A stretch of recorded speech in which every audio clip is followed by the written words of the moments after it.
High Commander Voss Raktar stood at the bridge of the research vessel Eternal Seeker, his 4 arms clasped behind his back as he gazed at the holographic display of Earth rotating slowly before him.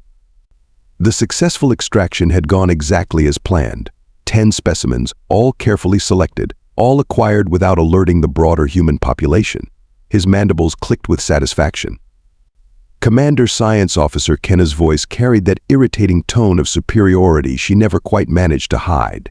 The preliminary reports from the containment level are ready for your review. Raktar turned, his scaled skin catching the soft blue light of the bridge instruments. Proceed. Kenna's tentacles rippled with barely contained excitement as she brought up the data streams. The specimens are remarkably resilient, sir. Even through the extraction process, their vital signs remain stable. Ages range from 6 to 12 Earth years, perfect for our developmental studies. And their mental states, Raktar questioned, remembering the last batch of adult subjects who had proven problematic. Frightened, but manageable. The younger ones seem particularly adaptable. Subject 7 has already started attempting communication with our medical staff. Kenna's eye stalks swayed with obvious pride. I must say, selecting children was an inspired choice. Their neuroplasticity is exactly what we need for the integration trials. Around them, the bridge crew worked with renewed enthusiasm. News of the successful capture had spread quickly through the ship, and why shouldn't they celebrate? This was the breakthrough they'd been waiting for. Commander Lieutenant Jarix called from his station, raising a clawed hand.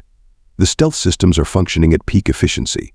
No signs of detection from Earth surveillance networks.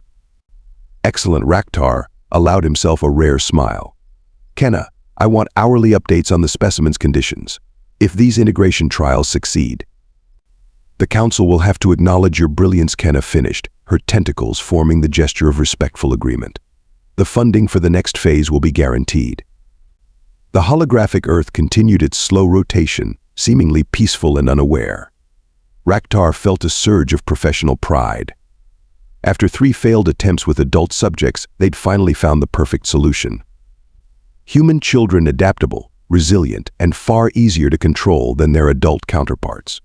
Send word to the celebration hall, Raktar announced to the bridge crew. Tonight, we honor this achievement. The next phase of evolution for both our species begins now. The crew's excitement was palpable. Several members exchanged the traditional gestures of victory, their appendages moving in the ancient patterns of success. Raktar returned to studying the slowly spinning Earth. Such a primitive planet, really. The humans had barely mastered basic spaceflight.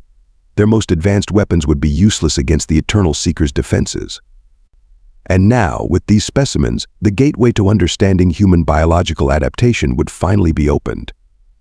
Sir Kenna spoke up again. Should we begin the first round of tests tonight? No, Raktar decided. Let them adjust to their new environment. Tomorrow will be soon enough to start the procedures. Tonight we celebrate. If only he knew that at that very moment, in various military installations across Earth, 10 sets of parents were already setting in motion events that would turn his celebration into a nightmare. The celebration lasted well into the ship's night cycle. By the time Communications Officer Mira dragged herself back to her station, her head was swimming with both victory and perhaps too much fermented nutrient juice. Still, something about the sensor readings made her outer membrane tingle with unease. That's odd, she muttered, her translation glands automatically converting her thoughts to audible speech. The patterns of Earth's satellite movements had changed. Subtle, yes, but there was definitely a new coordination to their orbits. Lieutenant Jarix, she called out, trying to keep her voice steady. Are you seeing this cluster formation in Sector 7? Jarix barely glanced up from his security station. Probably just routine maintenance. The humans are always moving their primitive communication arrays around. No, this is different. Mira's sensory tentacles coiled tightly against her skull, a sure sign of growing anxiety. They're creating a grid pattern, like they're searching for something. Impossible. Commander Raktar's voice boomed from behind her, making her jump. He must have returned early from the celebration. Our cloaking technology is generations beyond their detection capabilities. Mira swiveled her eye stalks toward her commander, noting the slight sway in his stance. The celebration had clearly affected him too. Sir, with respect, I've been studying their communication patterns for 3 cycles now. This is new behavior. Show me, Raktar demanded, looming over her station.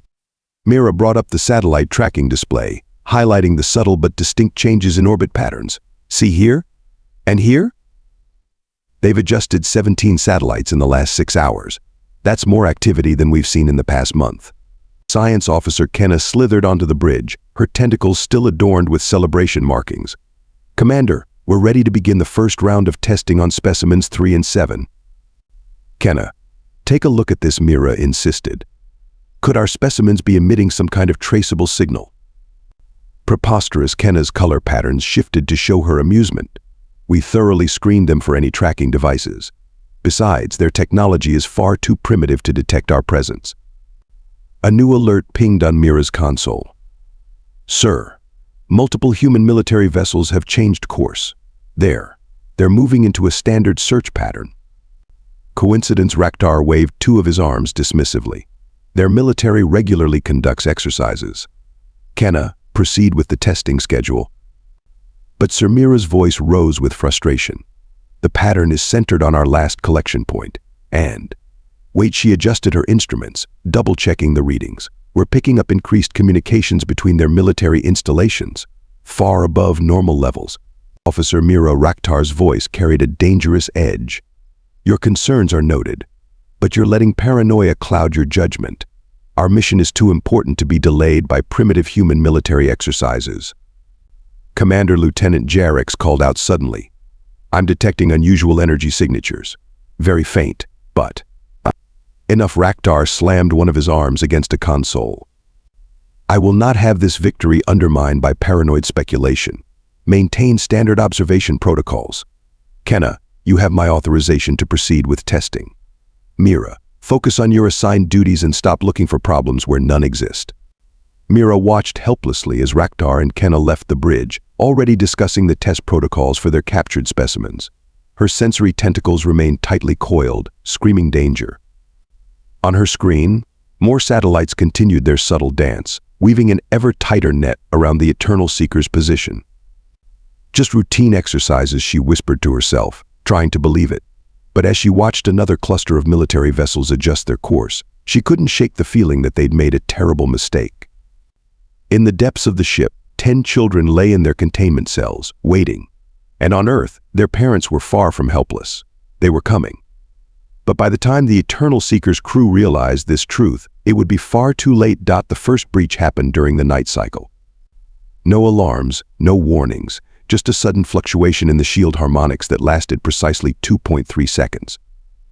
Probably just a power surge, Lieutenant Jarrix muttered, running another diagnostic. That's when the second breach occurred. Then the third, each lasting exactly 2.3 seconds. Wake the commander, Jarrix ordered, his claws clicking rapidly across his console. Now. Commander Raktar burst onto the bridge moments later, sleep fog still clouding his compound eyes. Report. Sir, our shields are being probed. Jarrix's voice cracked with disbelief. Someone's testing them systematically. Impossible, Raktar snapped. But the word had barely left his mouth when a new alert screamed across the bridge. Energy spike, Mira shouted from her station. Massive power signature appearing off our port bow. The viewport flickered, and suddenly there it was, a human military vessel, sleek and dark, appearing from absolutely nowhere. As they watched in stunned silence, 2 more materialized beside it. How? Kenna demanded, her tentacles writhing in agitation. Their stealth technology is decades behind ours. Send the alert signal, Raktar ordered. Activate all defensive systems. The bridge erupted into chaos as crew members scrambled to battle stations. But something was wrong. Very wrong. Sir, weapons systems aren't responding. Jarrix's claws flew over his console. The targeting computers are locked out. Override them. I can't. The commands aren't. Jarrix's voice died as new text appeared on his screen. Not in their language, but in clear human English. Thanks for the access codes. Your security was good. Ours is better. Raktar's exoskeleton paled. How long have they been in our systems? Running diagnostics now. Jarrix's voice shook. Sir, they've been here for days. They've had access since we took the children, Mira whispered. The ship shuddered as another shield harmonic collapsed. On the main viewer, more human vessels were appearing, emerging from their perfect stealth like ghosts materializing from darkness. "Get those children back to their containment cells," Raktar roared. "Prepare for emergency quantum jump." Sir Kenna's voice was very small. "The specimens, they're gone." "What?" "The containment cells are empty. Security footage shows nothing. They just disappeared during the last shield fluctuation." The bridge fell silent, broken only by the continuing alerts as system after system fell to the human cyber assault. Raktar felt his legs go weak as understanding finally dawned. "The satellites," Mira said, her voice hollow. "The search patterns. They weren't looking for us. They were hurting us, keeping us exactly where they wanted us while they—" A new message flashed across every screen on the bridge, this time accompanied by a human voice that sent chills through every alien present. "This is Admiral Chen of the Earth Defense Force. Your ship is now under our control. Your engines are locked. Your weapons are disabled. Your quantum drive has been deactivated. You have exactly 1 minute to surrender before we breach your hull." How Kenna demanded, her scientific curiosity somehow surviving even this disaster. How did they do this? Mira's terminal beeped with an incoming data packet. As she opened it, her color patterns shifted to pure white, the sign of absolute terror. "Sir," she said, her translation glands barely functioning. "The children. One was the daughter of Earth's top cyber warfare expert. Another's parent leads their quantum mechanics research division. A third." She couldn't continue. "We didn't pick random specimens, did we?" Raktar's voice was barely a whisper. "We picked their protectors' children, their warriors' offspring." The ship shuddered again as more systems fell. Through the viewport, they could see the human vessels taking up precise positions around the Eternal Seeker. Each move was calculated, professional, deadly. 30 seconds, Admiral Chen's voice announced, as calm as if he were discussing the weather. "They let us take them," Jarex realized, horror dawning in his voice. "The children, their parents. They let us think we'd succeeded, used our own arrogance against us. While they tracked us," Mira added, "studied us, learned our weaknesses, used our own technology to." A new alarm shrieked hull breach warnings on multiple decks. The humans weren't waiting for their minute to expire. "All hands," Raktar's voice shook as he activated the ship-wide comm. "This is your commander. He swallowed hard. We surrender. May the ancestors forgive our arrogance." As the bridge crew watched helplessly, airlock after airlock began cycling. Human special forces, clad in armor that their sensors somehow couldn't detect, began pouring into the ship and leading them. Sir Mira's voice cracked. "The human soldiers. They're the parents." The last thing Commander Raktar saw before the bridge doors blew inward was a message scrolling across his command console. "Next time, pick on someone your own size." Commander Raktar sat in his own brig, forearms bound behind his back, watching the security feeds with growing horror as the human strike team methodically secured his ship. Behind him, Communications Officer Mira was reading through the data packet they'd received, her voice growing weaker with each revelation. Subject 1, Lisa Chen, age 8. Daughter of Admiral James Chen, commander of Earth's Stealth Operations Division, and Dr. Rebecca Chen, lead developer of quantum masking technology. Raktar's mandibles clicked in distress. "Stop." Subject 2, Marcus Rodriguez, age 10. Son of Colonel Sarah Rodriguez, Chief of Cyber Warfare Operations, and Dr. Thomas Rodriguez, Head of Advanced AI Development at Earth Defense. "Please stop." Subject 3, twins Alex and Emma Walsh, age 7. Children of Captain Michael Walsh, Special Forces Combat Instructor, and Major Jennifer Walsh, Advanced Weapons Systems Designer. The security feed showed the humans moving through his ship with terrifying precision. They knew exactly where to go, which systems to target, which sections to secure first. "They planned this," Lieutenant Jarex whispered from his cell. "From the moment we took the children, they were 10 steps ahead of us."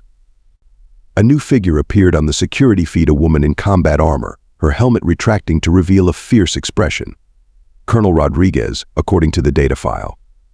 She walked straight to the nearest computer terminal and began working, her fingers flying across the alien interface as if she'd been using it her whole life. "How?" Raktar demanded. How did she learn our systems so quickly? Sir Mira's voice was barely audible.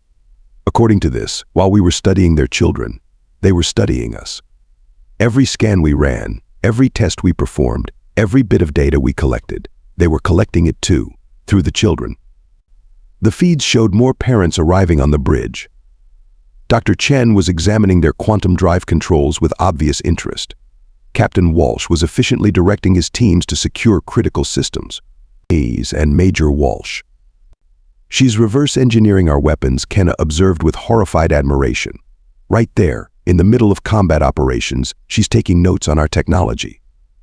Subject 4 Daniel Peterson, age 12. Son of Commander Elizabeth Peterson, Tactical Analysis Division, and Chief Warrant Officer James Peterson, Advanced Combat Systems Specialist. Enough. Raktar slumped in his restraints. We understand. We chose the worst possible targets. No, Sir Mira corrected quietly. We chose exactly the targets they wanted us to choose. The children were bait. A new figure appeared at the brig entrance, Admiral Chen himself. He studied the captive aliens with an expression that might almost have been pity. You know what your biggest mistake was, he asked conversationally. It wasn't taking our children. It wasn't underestimating our technology. It wasn't even your laughably outdated security systems.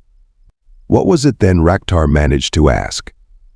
You assumed that because we're not as advanced as you in some areas, we must be primitive in all areas. Chen smiled, but it didn't reach his eyes. You never stopped to ask why a species that's still working on basic spaceflight would have such sophisticated planetary defenses. You never wondered why a primitive world would need experts in stealth technology and cyber warfare. Because you're not alone out here, Mira realized. We're not the first. No, Chen agreed. You're just the latest to learn that hunting our children is a very, very bad idea. Through the security feeds, they watched as the reunions began. Parents holding their children, tears and laughter mixing freely. And through it all, never once letting their guard down, never once stopping their methodical takeover of the alien vessel. Congratulations, Chen said as he turned to leave. You just gave Earth's best and brightest a perfect excuse to show the galaxy exactly what happens when you threaten our young. The Eternal Seeker's backup bridge was in chaos. Security Chief Vex watched in horror as another firewall crumbled under the human AI assault. Red warnings flashed across every screen, each representing another system falling to the enemy. Security protocols failing in sectors 3 through 7, a technician shouted, their scales turning pale with fear. Their AI is adapting to every countermeasure. Through the viewports, more human ships materialized from their blind spots.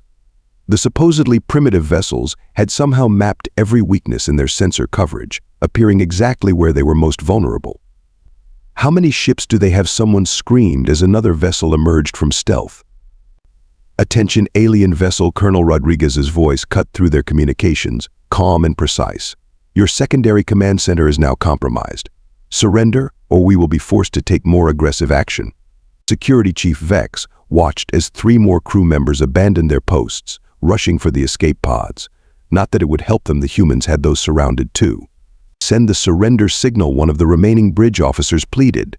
They already have the children. What more can we lose? No, Vex slammed his appendages on the console. We still have bargaining power. They won't risk damaging their own technology by destroying us. A new voice cut through their systems, artificial, yet somehow unsettling. Attention, Eternal Seeker crew. This is Earth Defense AI Platform Titan. Your encryption protocols have been archived for analysis, beginning systematic shutdown of all remaining systems. Vex watched in disbelief as screen after screen went dark, then reactivated, showing Earth military logos. Impossible. Our quantum encryption was impressive. Colonel Rodriguez's voice returned. For technology that's about 50 years behind what we were expecting, did you really think you were the only ones out here? The last remaining weapons system flashed a critical warning, then shut down. On the security feeds, Vex could see more crew members surrendering to the human strike teams. Some were even helping them, pointing out critical systems and access points. This is Security Chief Vex, he broadcast on all remaining channels. I am authorized to negotiate terms of surrender. A brief pause, then this is Admiral Chen. Negotiations were an option before you took our children. Now you get to explain to the Galactic Council why you violated 3 separate treaties regarding the handling of protected species. Protected what Vex felt his blood run cold. Oh, you didn't know there was dark amusement in Chen's voice. Earth isn't primitive. We're deliberately keeping a low profile. And thanks to you, several other species are about to learn exactly why. Through the last functioning cameras, Vex watched as human engineers swarmed through their engine room, examining their technology with professional interest. They weren't just taking the ship, they were studying it, analyzing it, probably already improving on it. Chief, his last remaining technician, called out weakly. The quantum core, they're not just shutting it down. They're reprogramming it. They understand how it works. Of course, we do a new voice cut in Dr. Chen this time. Did you think those primitive satellites were just for communication? We've been studying your quantum signatures since you entered the solar system. The backup bridge doors slid open with a hiss. A team of human soldiers entered, weapons ready but not raised. They didn't need to be, there was no fight left. Security Chief Vex, the team leader, announced, removing her helmet to reveal Major Walsh's stern face. Your crew has surrendered. Your ship is under Earth control, and your government is about to receive a very interesting message about their research practices. As Vex raised his appendages in surrender, he finally understood. They hadn't just failed their mission, they'd exposed their entire civilization's underestimation of humanity. Next time, Major Walsh said as her team secured the remaining crew, do a better background check on your test subjects. From his holding cell, Commander Raktar watched the final phase of his defeat unfold through the security feeds. The human assault teams moved like liquid shadow through his ship, their armor somehow absorbing both light and sound. One moment a corridor would be empty, the next filled with Earth's special forces, as if they'd materialized from thin air. Containment level secured. Captain Walsh's voice echoed through the ship's comm systems, moving to Phase 2. The humans had turned the Eternal Seeker's own communication network against them, broadcasting their coordination openly. They weren't even trying to hide their movements anymore. They didn't need to. Through the feeds, Raktar watched Colonel Rodriguez leading her team through the research labs. She paused at each terminal, plugging in devices that copied and analyzed their data in seconds.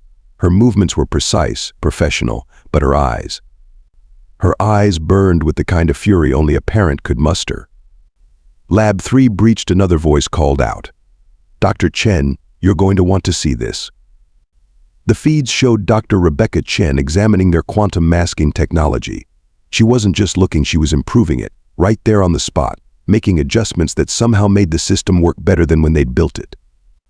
These aliens, she commented to her team, have been relying on technological advancement without innovation. They stopped pushing boundaries centuries ago.